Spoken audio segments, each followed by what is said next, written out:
Vaseline on her nose and pick cotton. Only on 7 News tonight, a mother in Arlington accuses a substitute teacher of forcing her child to play a game that she says is racist. Both the student and his mom are turning to our Christian Flores to help them get answers from the school. He wakes up everybody like we won a lottery. That's how he wakes us up every morning. That's the energy he has to come to school. But last week, Gunston Middle School 8th grade student Sidney Rousey lost that energy after being forced by a long-term substitute teacher to play an unusual game. We're supposed to put the Vaseline on her nose and pick cotton. And I remember that she asked for any volunteers, and then everybody looked at me in the class. That's okay. She was looking at me and was like forcing me to get up there to play the game, and I didn't really want to, but I didn't want to get in trouble by the teacher. When he went home and told his mother what happened, she immediately went to the school. She says the teacher told her the game was on a list of approved games by the school district. The teacher was not willing to accept the wrongness. She wasn't willing to accept the insensitive of the situation. Rousey's mom says Gunston leaders were horrified by this incident and told her they are investigating. But a day later, Rousey said he faced backlash from the teacher. She shut the door, and then she started, I would say, attacking me, saying, "Am I a racist?" She asked him in front of the entire class, "Sidney, am I a racist?" I knew like a little bit about like cotton and black people, and like at the time, it's like I knew about it, but like in the moment, it's like I didn't know. And now that I realize, it made me feel even worse that I played the game. I knew like this month was Black History Month, and I felt like people doesn't like really care about like our history. Christian Flores, 7 News. And within just the past hour, Arlington Public Schools sent us a statement about this incident. They say, quote, "The activity called Nosedive was part of a list of optional team building activities for 8th grade Gunston students to foster collaboration." Gunston administrators held a meeting with a student and parent to discuss their concerns and are investigating what occurred and how this activity was presented to students by the staff member. Gunston Middle School is committed to fostering a learning environment that is inclusive, safe, and supportive for all, and does not tolerate discrimination of any kind. Okay, so this one right here hits relatively close to home because I know exactly where Arlington, Virginia is. Like, it's nothing for me. If I wanted to get on the train, might have to transfer a couple stops to get over there. Or if I wanted to drive over there, it's nothing for me to get over there. I know exactly where Arlington, Virginia is. I'm very familiar with the locale of that area. So it's not far from me.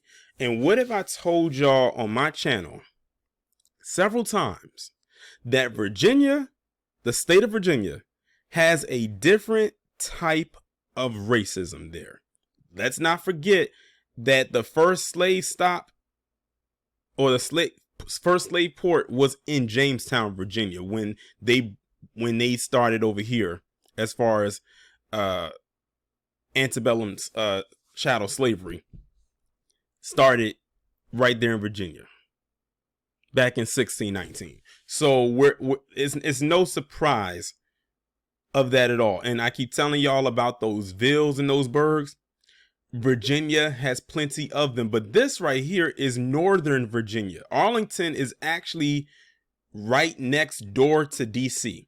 If y'all know where the Reagan National Airport is, which is the main airport in DC, Reagan National is like that divide between DC and Virginia, even though the airport is more on the Arlington side. I'm just giving y'all a little demographics there for those of you who may travel by plane into DC. If you fly into Reagan, you're in Arlington. Technically, you're in Arlington. It has a Virginia zip code. But to this story right here, I'm not shocked.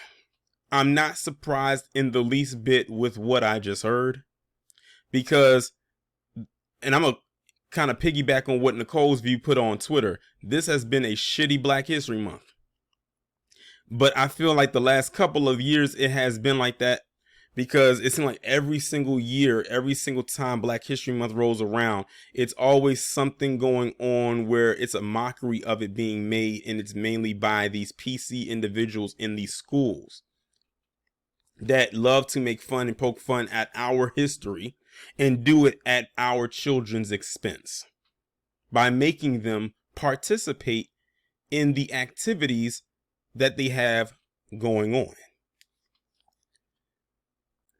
When I first heard about this, I said, how in the hell are they going to make this kid pick cotton with his nose? My first initial thought was it supposed to be a nose joke? You know, the whole thing about Black people having broad noses. Is he supposed to be able, like, he's supposed to sniff the cotton up on his nostrils and supposed to just hold it there between his nostrils and his upper lip and then dump it into a pile somewhere, and whoever gets the most cotton wins? Like, that's crazy.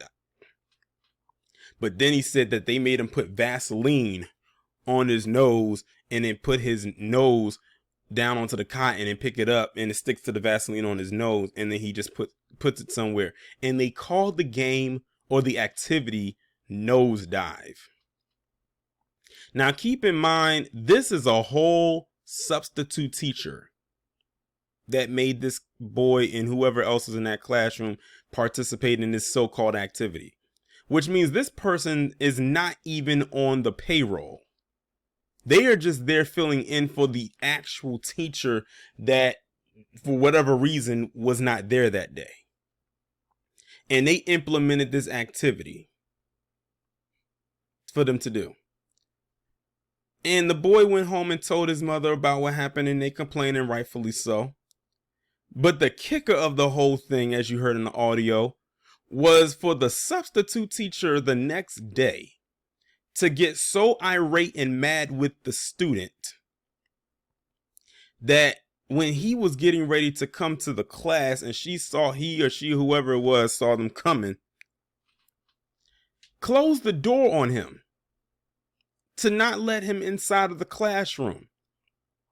And then when they do finally let him in, they confront him and ask him, "Do you think I'm a racist?"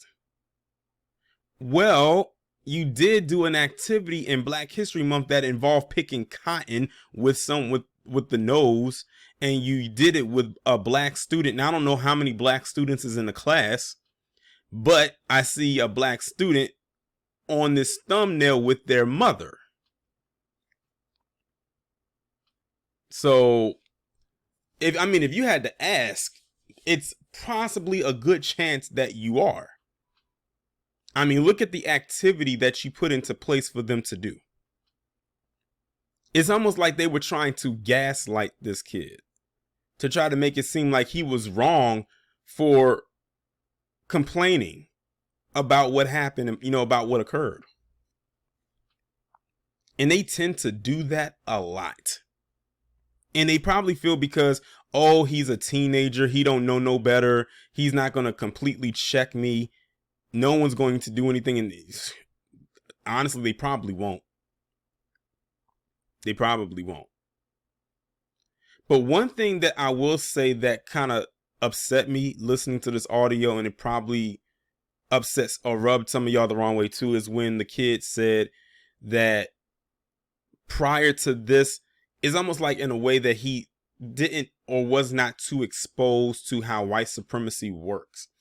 I'm going to need a lot of these parents out here who have children, especially if you have sons, to teach your children the way the world works. That's why I'm so glad that the new Black media is in the forefront. And I wish that our voices were more amplified, like say how they are on a CNN or a Fox News or MSNBC, where we can be heard by way more people so they can be better prepared for when stuff like this happens, because you cannot just assume that this stuff will not happen.